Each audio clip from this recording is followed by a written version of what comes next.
The EWTN Global Catholic Radio Network presents Vatican Insider with Joan Lewis. Each week, Joan brings you news from inside the Vatican and the Church around the world, as well as interviews and answers to your questions. Now, here's the host of Vatican Insider, Joan Lewis. Welcome to Vatican Insider at this halfway mark of August. August might be the 8th month of the year for most people, but for Italians, it's the month of the year. It's the month of ferragosto, the August holidays. It's time for a good long vacation, time to go to one's second home in the mountains or at the seashore, and time for most anything you can name to close for a bit. Stores, pharmacies, dry cleaners, many coffee bars and restaurants, shoe repair places, movie theaters. You got the idea. In place of an interview segment this week, I've prepared a special that I call the Lazy Hazy Days of August in Rome. I think you'll get a kick out of it and learn a few things as well. For example, how did ancient Romans deal with the hot weather of August? So stay tuned for that after the news and a Q&A. Now here are the top news stories of the week. Sunday, August 10th. Addressing the faithful gathered in St. Peter's Square for the Sunday Angelus, Pope Leo reflected on the gospel passage from Luke, inviting the faithful to ask themselves how they are investing the, quote, treasure of their lives. Quoting Jesus' words, "Sell what you own and give alms," he urged Christians not to cling to the gifts they've received from God, but to use them generously for the good of others, especially those most in need. It's not only about sharing material possessions, he said, but about putting into play our abilities, our time, our affection, our presence, our empathy. Each person, Leo continued, is a unique, priceless good in God's plan, a living, beating capital that must be cultivated and invested. Otherwise, it dries up and loses its value. Leo did warn that this treasure can be squandered or even taken by those who, like a thief, turn it into an object of consumption. After praying the Angelus, the Holy Father made a heartfelt appeal to international decision makers to take responsibility for seeking solutions to conflicts. He expressed satisfaction over the new peace deal between Armenia and Azerbaijan, but also expressed deep sorrow for the violence that continues to devastate Haiti. Leo XIV said war must be rejected as a means of resolving conflicts. The Pope called on leaders to take responsibility and work actively toward peace, a goal he urged the faithful never to stop praying for. Monday, August 11th, the Vatican published a document in which Pope Leo expanded rights for parents working in the Vatican.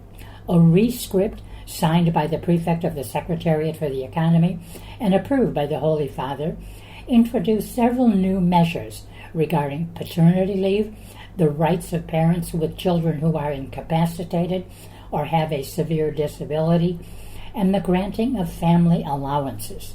5 days paid leave for Vatican employees on the birth of a child, 3 paid days each month for parents of disabled children. For families with children in a situation of certified severity, it's established that the parents alternately are entitled each month to 3 days of paid leave, which may also be taken consecutively, provided the child is not fully hospitalized in specialized institutions. Tuesday, August 12th, the Vatican Press Office announced that due to the high temperature forecast, the general audience on Wednesday, August 13th, will be held in the Paul VI Hall. Afterwards, the Holy Father will go to St. Peter's Basilica to greet those who could not find a place in the hall.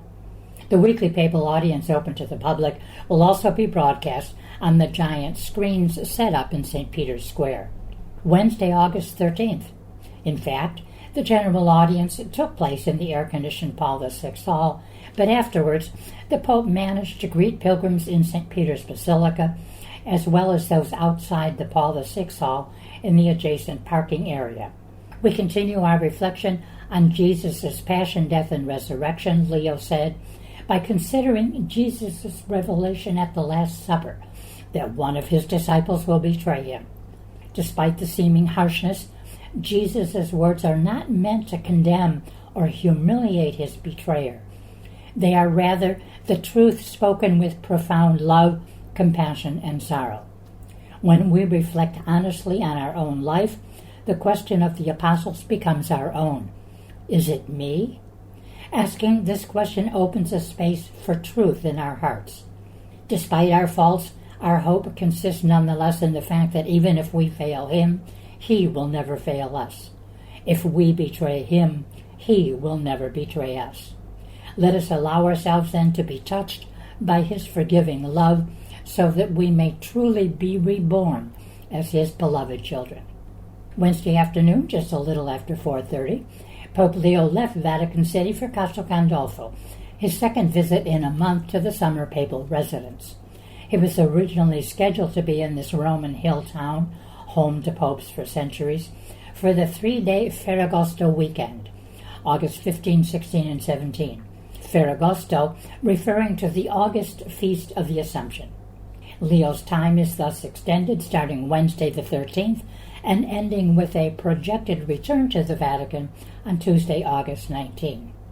Vatican News reported that, along with the faithful who greeted the Pope on his arrival, Leo XIV answered several questions from the media, highlighting ceasefire talks for Ukraine, a resolution of the humanitarian crisis in Gaza, and the release of Israeli hostages. Asked what he expects from the upcoming August 15th summit between U.S. President Donald Trump and Russian President Vladimir Putin, Leo said, "We must always seek a ceasefire. The violence, the many deaths must stop. Let's see how they can come to an agreement, because after all this time, what is the purpose of war?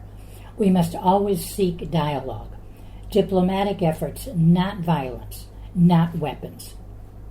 When asked if he's concerned about the possibility of the population of Gaza being deported, the Pope said, "Very much concerned. The humanitarian crisis must be resolved. We cannot go on like this. We know the violence of terrorism, and we honor the many who have died, as well as the hostages. They must be freed. But we must also think of the many who are dying of hunger." Thursday, August 14th. In a message to participants in the Peruvian Church's Social Week, Pope Leo XIV recalled the love the saints bore for the image of God in all people, and he urged those who work for social justice to avoid turning to violence or sinning against charity. The Church in Peru holds its Social Week in Lima on August 14 to 16, and it brings together Catholics to dialogue in search of responses to the country's complex social issues. The papal message was read out in Spanish on Thursday. Friday, August 15th, Ferragosto, Feast of the Assumption of Mary. Pope Leo celebrated Mass at 10 a.m. in the Church of San Tommaso on the main square of Castel Gandolfo. In his homily, he marveled at how Mary's yes, her song, Magnificat, strengthens the hope of the humble, the hungry, the faithful servants of God. In Mary of Nazareth, we recognize our own history, the history of the Church, immersed in the common lot of humanity. By taking flesh in her, the God of life and freedom conquered death. The Pope recalled that on this solemnity, we contemplate how God overcomes death, yet never without us. His is the kingdom, but ours is the yes to his love that can change everything. In our day, we are like Mary whenever we do not flee, whenever we make Jesus' yes our own. That yes, Pope Leo said, still lives and resists death in the martyrs of our time, in witnesses of faith and justice, of gentleness and peace. Thus, this day of joy becomes also a day that calls us to choose how and for whom we shall live. Later at the Angelus, the Holy Father quoted a Vatican Council II document, the Dogmatic Constitution of the Church, Lumen Gentium, referring to number 68, calling it a marvelous text on the Virgin Mary, part of which I would like to read to you today as we celebrate the solemnity of her Assumption to the glory of heaven. At the end of the document on the Church, the Council says, quote, "The Mother of Jesus, in the glory that she possesses in body and soul in heaven, is the image and beginning of the Church, as it is to be perfected in the world to come. Likewise, she shines forth on earth until the day of the Lord shall come, a sign of certain hope and comfort to the pilgrim people of God. Mary, whom the risen Christ carried body and soul into the glory, shines as an icon of hope for her pilgrim children throughout history. Well, those are the news highlights of the week, and now stay here for a brief Q&A, and then my special on the lazy, hazy summer days of August in Rome. Welcome to this week's Q&A. The question is, what are ex votos, or votive offerings?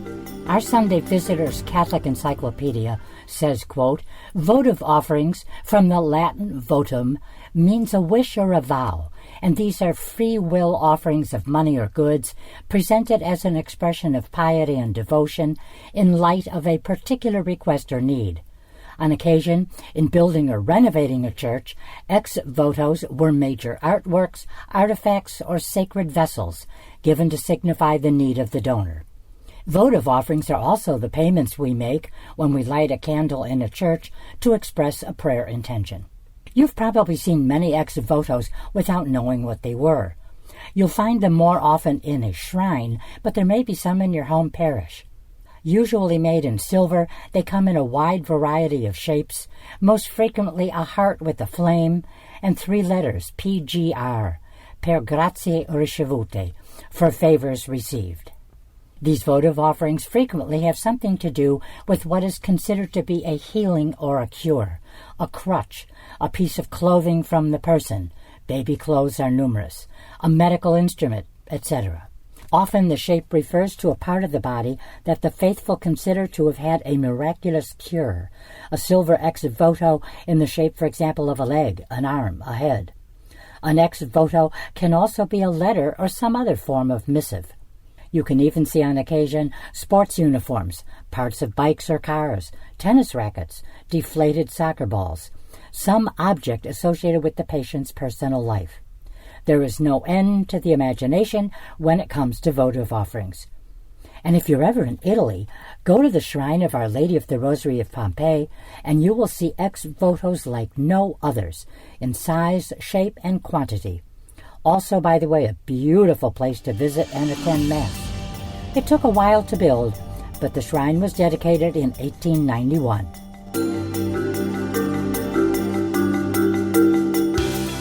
Mary, the Mother of God, for help bearing witness to the gift of life with the National Life Rosary. Designed exclusively for EWTN, the unique centerpiece and crucifix represent the reality that all life is sacred and begins at conception. Help build a culture of life with the National Life Rosary, available now at EWTNRC.com. EWTN is the Global Catholic Network. Mother Angelica had a simple goal when she began EWTN: to reach the world with the gospel message. EWTN broadcasts the Holy Sacrifice of the Mass live every day, plus the Daily Rosary with Mother Angelica and Father Benedict Groeschel. We've never wavered from our mandate to proclaim the truth and majesty of the Catholic faith. Thank you for joining EWTN in this mission. Hi, I'm Doug Keck. This is an EWTN bookmark brief, speaking with author Monsignor Charles Pope about his latest book, The Hell There Is, an exploration of an often rejected doctrine of the Church, published by TAN, naturally available through our EWTN religious catalog, EWTNRC.com, for all things Catholic. Why is it important for we as Catholics, we as Christians, to understand that there is a hell, and there is a choice, and there is a judgment? To maintain a sense of urgency, not panic, but an urgency that says, I got to work hard. I got to go to confession more frequently. I got to stay with the sacraments and with Mass, and I have to really care about how I raise my kids and what I'm teaching them and what I need to do when they stray, and that these things ultimately can affect where they'll spend eternity. And it's very absent in the Church today. Monsignor Pope, his book, The Hell There Is, an exploration of an often rejected doctrine of the Church. We need to understand it better. It's available through our catalog. I'm Doug Keck. This has been a Bookmark Brief. Thanks for stopping by. We'll catch you next time. Ever wonder how we should pray? I'd like to offer just one. Don't make prayer your work, make work your prayer. In other words, one's faithfulness to their daily duties of state in life and vocation, while at home and at their place of employment, can be offered as a pleasing sacrifice to God when done lovingly, faithfully, and well. It all boils down to the virtue of diligence, doesn't it? Do what you're supposed to do, when you're supposed to do it, in the way it's supposed to be done.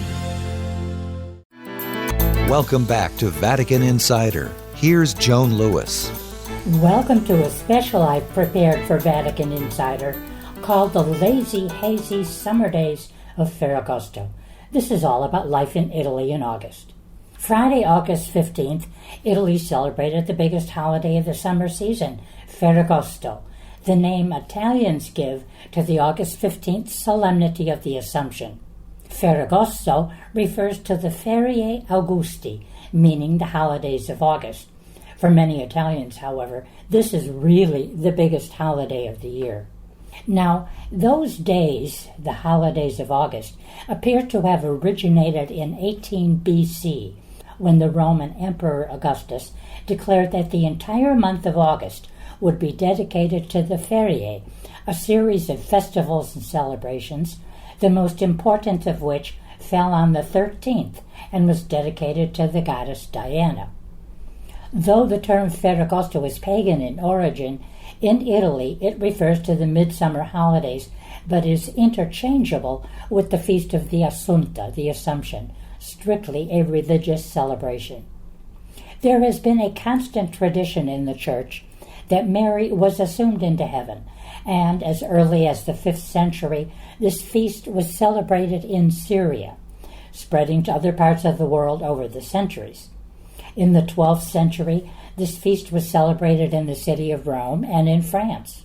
From the 13th century onwards, this was a certain tenet of faith, and in 1950, Pope Pius XII declared this dogma infallibly and ex cathedra.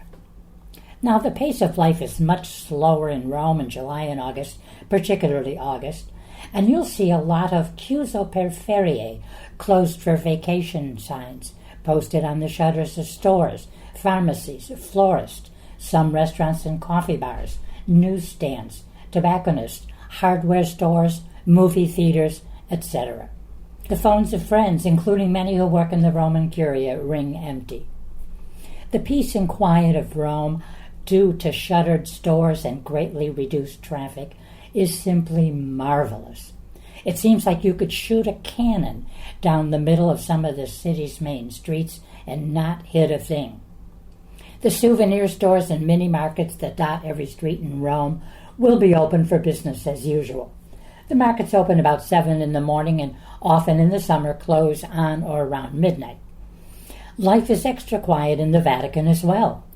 The Vatican stores, pharmacy, and medical center all have reduced hours because many employees are away on prolonged vacations.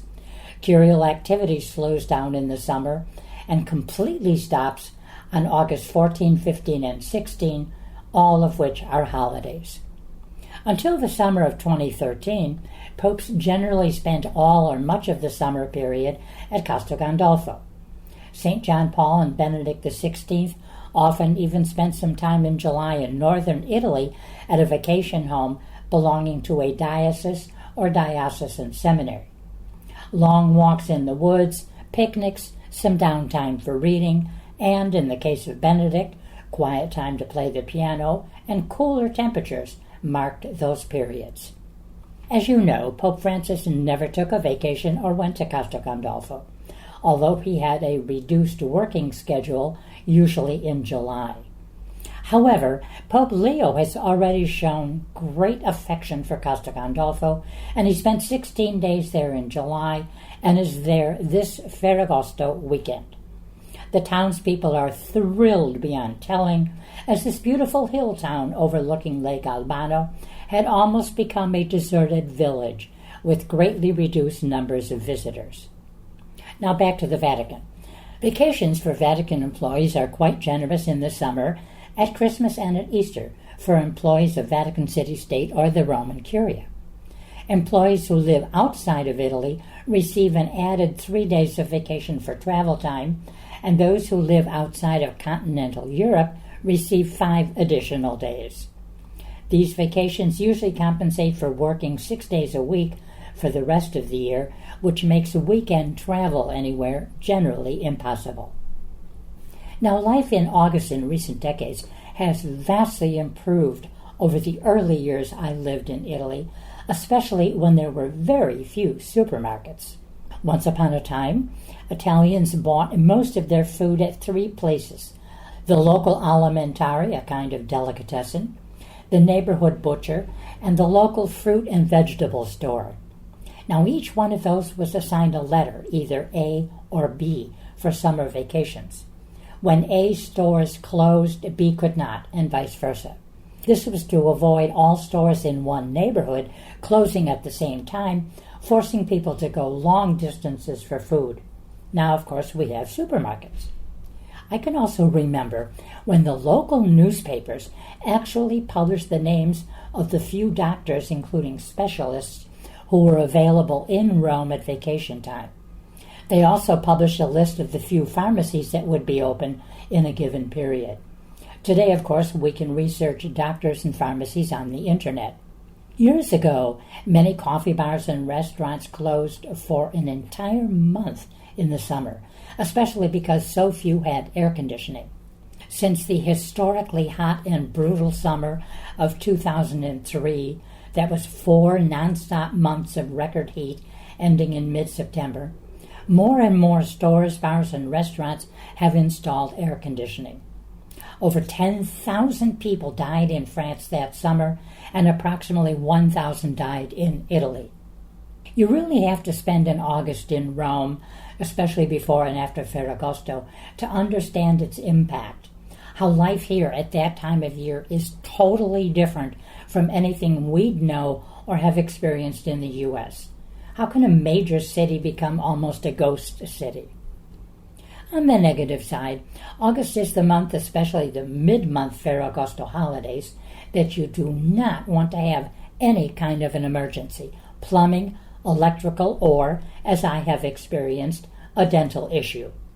Reduced staffing and large numbers of medical staff on vacation mean you can wait an interminably long time to solve an issue. For severe medical problems, of course, there are hospitals and emergency rooms and doctors available somewhere. Aside from the heat that can take your breath away, I love August in Rome. The streets are almost empty, fewer cars mean fewer horns honking, and at times it seems there are even fewer ambulances with sirens blasting away. I love that there are fewer motorbikes. I've never had a car here. I walk, take a bus, or when needed, hail a taxi. As far as buses go in August, there are a lot more seats available. Now, let me close this special on a fun note. Patrick Brown, a writer for the local website, a few years back wrote an account of how the ancient Romans dealt with the heat. The Romans were no stranger to the summer heat, he wrote. In fact, the modern term, the dog days of summer, actually comes from the Latin dies canicula, the Roman term used to describe the stuffy, hot period of weather between July and mid-August. He said the name comes from the fact that Sirius, S-I-R-I-U-S, the dog star, rises with the sun at this time of year. Romans thought this was the reason for the increase in temperature. Now, while they might not have been experts in meteorology, the Romans did have a few practical ways of coping with the heat wave. So what advice can they give us? Well, Patrick had 5 suggestions. He said, go to the frigidarium. The frigidarium was a large, cold pool at the Roman baths where Romans went to cool down. The waters of the frigidarium were kept chilly in the summer months thanks to the addition of snow and ice that had been imported from the Alps. Suggestion number 2, leave work early. When in Rome, leave work early. Well, the ancient Romans did not do a 9-to-5 day. In fact, the average Roman only had a 6-hour workday, toiling from sunrise until noon. This stopped them from having to labor during the hottest part of the day and left them with plenty of time to go to and sit in the frigidarium with their friends. Tip number 3, eat snow. granita, a delicious way to keep cool. Before gelato was invented, Romans hoping for a cool snack had to use what nature offered them. While the rich patricians and Roman nobility would often have huge stores of imported snow at home to keep them cool, citizens had to visit the snow shop. There, mountain ice was kept in underground pits and could sell for more money than wine. Tip number 4, turn on the air conditioning. Air conditioning in ancient Rome? Yep. The Romans were master architects, and they kept their homes cool during the summer months by employing a series of architectural tricks that provided ancient forms of air conditioning. For example, some rich residents pumped cold water through the walls of their home to freshen their dwellings during the summer months. Obviously, this was only for a select few, and the average Roman homes, called insulae, were probably very stuffy indeed. Tip number 5, leave the city. Many wealthy Romans escaped the heat of the summer months by going to their country houses in the hills outside Rome. With its restricted airflow and masses of heat-storing marble, ancient Rome was a furnace in the summer, and the city's wealthy patricians were fully aware of what is known today as the urban heat island effect, meaning cities often feel hotter than they are. Urban centers are 1 to 3 degrees Celsius hotter during the day than the surrounding countryside, while at night the difference can be as much as 12 degrees. That's the difference between a good night's sleep and a sweaty night tossing and turning. Well, I hope you've enjoyed this special on the lazy, hazy days of Ferragosto. I also hope that wherever you are to celebrate August 15th, the Feast of the Assumption, that you have a happy, healthy, holy day. God sit on your shoulder. For more information on these stories or to check out Joan's blog and to ask her a question, go to EWTN.com. That's EWTN.com. Thanks for listening to Vatican Insider on the EWTN Global Catholic Radio Network.